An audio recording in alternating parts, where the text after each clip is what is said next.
सिद्धत्त भगवान के अगले गुरु कौन है? कि मधुहा हरिणो मीनः पिंगला कुररोर्भक। हिरण के बाद सिद्धत्त भगवान के अगले गुरु हैं मीन, यानी कि मछली। मछली को मैंने अपना अगला गुरु बनाया। अब निश्चित है मछली से क्या सीखा होगा। एक बात तो अभी अभी हमने बता दी आपको कि मछली इतना प्रेम करती है अपने जलाशय से कि वो उस जल के अतिरिक्त कितनी भी बहुमूल्य वस्तु का उसको प्रलोभन दिया जाए, वो उस जल का त्याग नहीं कर सकती। हमको कृष्ण भक्ति के अलावा कोई कितना भी अपनी ओर आकर्षित करे कि अरे यहां ले चलेंगे, तुमको वहां घुमा लाएंगे, तुमको ऐसा कराएंगे, तुमको ये पहनाएंगे, तुमको ये से खिलाएंगे,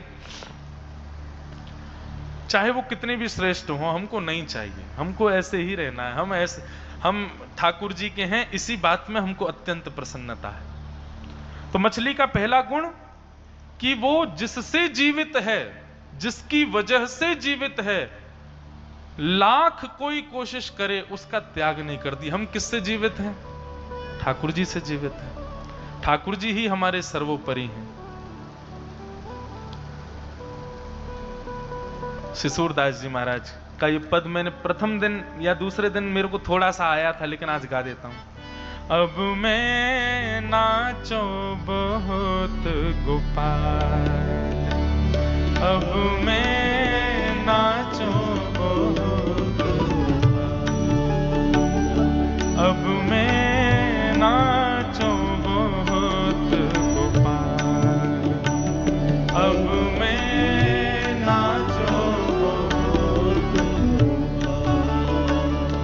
काम क्रोध को पहर चोलना, काम क्रोध को पहर चोलना, काम क्रोध को पहर चोलना, काम क्रोध को पहर चोलना, कंठ विषय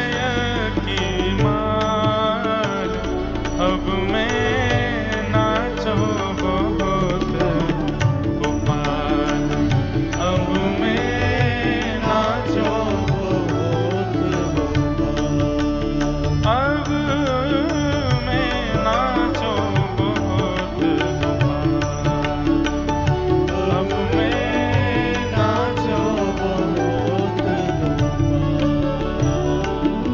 अच्छा एक बात बताओ, सारी नदियों का गंतव्य क्या है? समुद्र। पर क्या कभी ऐसा होता है कि जैसे अभी हम नासिक में हैं, यहाँ गोदावरी में जो मछली है, नासिक की गोदावरी के तट पर जो मछली है, क्या वो कभी समुद्र में जा पाएगी? या वो कभी जाती होगी? किसी के मैं लेख पढ़ रहा था, उन्होंने ये वर्णन किया था कि हर मत्स्य का, हर मछली का यह लक्ष्य होता है।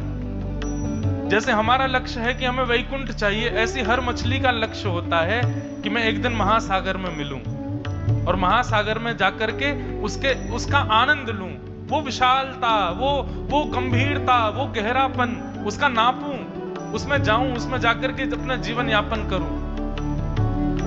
पर बहुत कम प्रतिशत ऐसी मछलियां होती हैं जो स्रोत पर जन्म लें, मतलब जहां से नदी निकली है और वहां से सागर तक पहुंच जाएं। बहुत कम मछलियां होती हैं। हम आप सब भी तो ऐसे ही हैं। ये संसार हमारा स्रोत है, यहां से हम प्रकट हुए हैं और महासागर श्रीमन नारायण हैं, उनमें जाकर के हमें विलीन होना है। यही हमारा उद्देश्य है। उसके लिए हमें क्या करना चाहिए?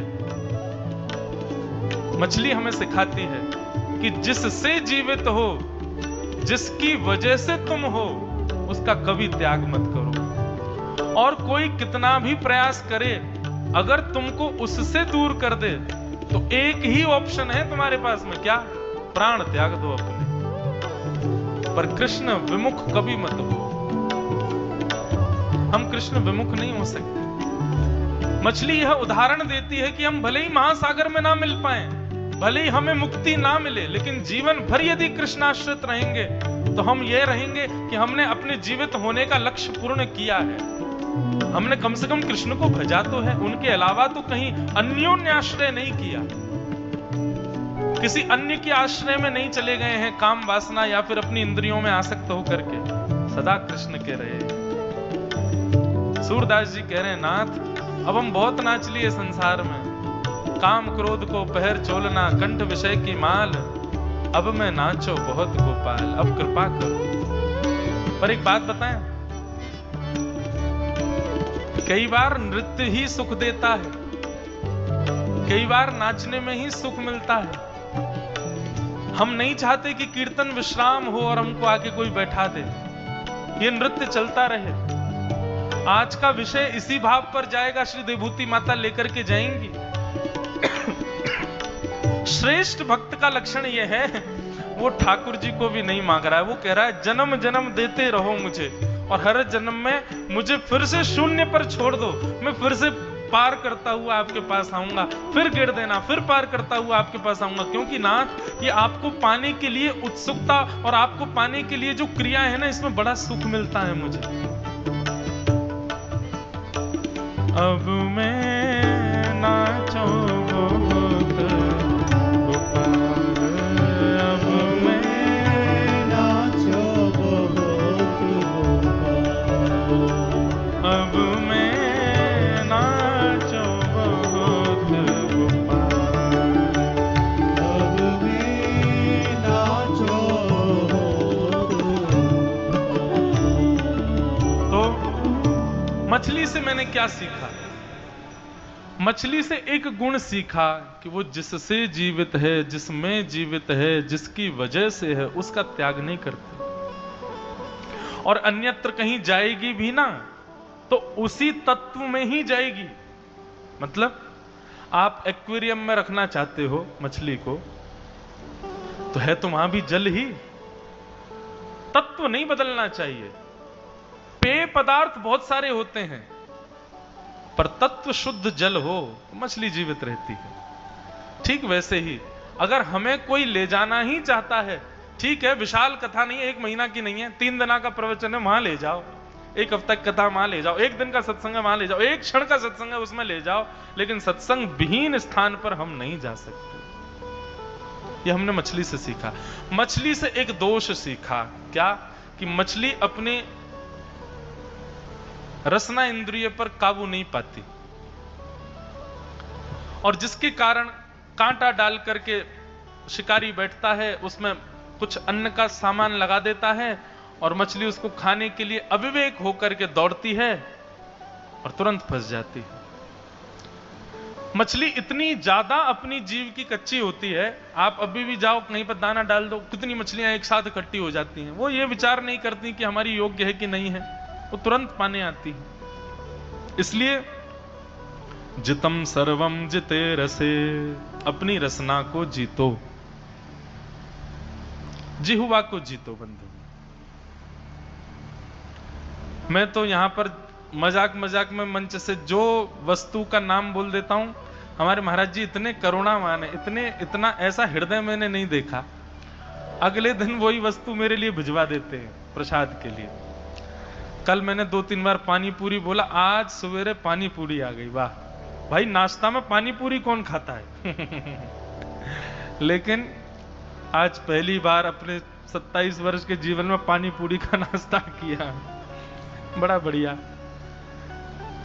लेकिन एक देखो, ये भी कितनी अच्छी बात है ना। मैं प्रारंभ के दिनों में देख रहा था, हर दिन भोजन की थाली में मिष्ठान बढ़ रहा था। एक दिन 1, 2, फिर 2 हो गए, फिर 3 हो गए, फिर 4 हो गए। तो पता चला बोले कि नहीं, हर दिन कथा बढ़ रही है ना, उतनी मिठाई की सामग्री बढ़ रही है। मैंने कहा इसका मतलब एक महीना जिस दिन होगा उस दिन क्या होगा?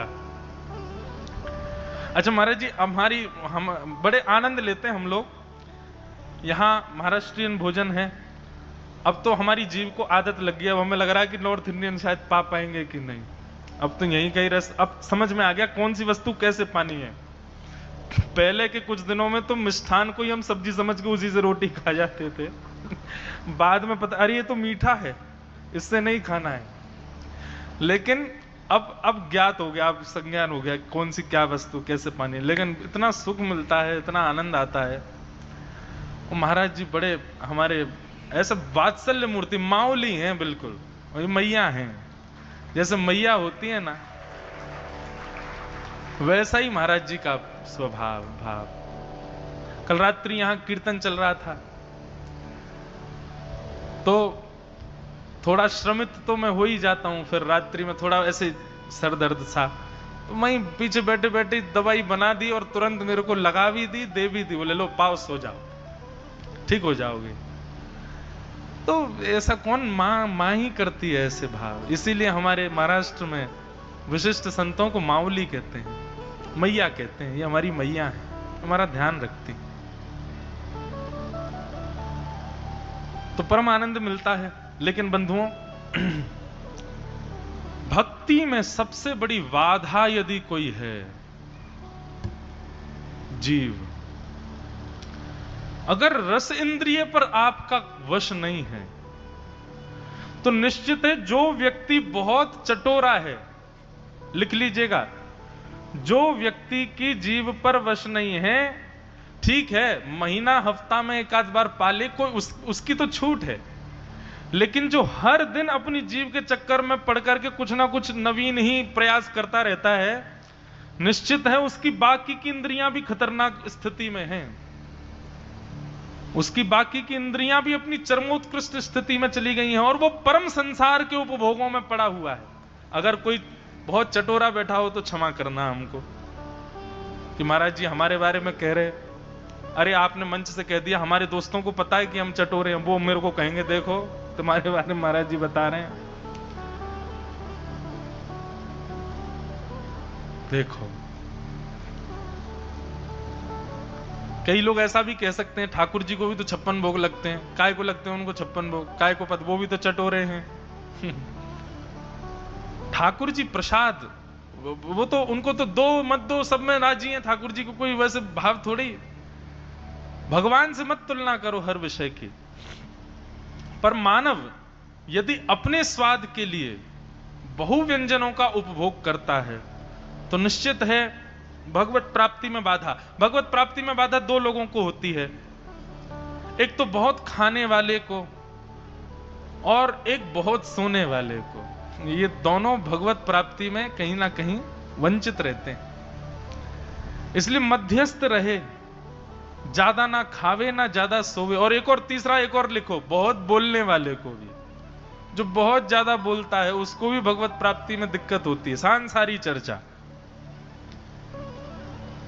तीनों में एक समत्व रखे, निद्रा उतनी ले जितने तन को आवश्यकता, भोजन उतना ग्रहण करे जिससे उतना बल मिले कि मैं सेवा कर सकूं, मैं कथा सुन सकूं, कथा सुना सकूं, ठाकुर जी की लीला में कोई दोष ना आ जाए, और बोले भी उतना जिससे कल्याण हो रहा हो, उससे अतीत बोलने का प्रयास ना करे, मौन रहे। तो मछली से हमने एक गुण सीखा, वो अपने अस्तित्व का त्याग नहीं करती, जिससे जीवित है उसका त्याग नहीं करती कभी। और दूसरा हमने मछली से सीखा कि अपनी रस इंद्रिय को जीतना चाहिए, नहीं तो यही रसना ही किसी दिन हमको भगवत मिलन में बाधा बनकर के किसी शिकारी के हाथ पड़वा करके हमारे जीवन को नष्ट कर देगी। अपनी रसना को जीतो। तो ये दत्त भगवान के अगले गुरु हैं अवधूत चिंतन श्री गुरुदेव दत्त। ऐसे प्रभु श्री दत्त को हम बारंबार प्रणाम करते हैं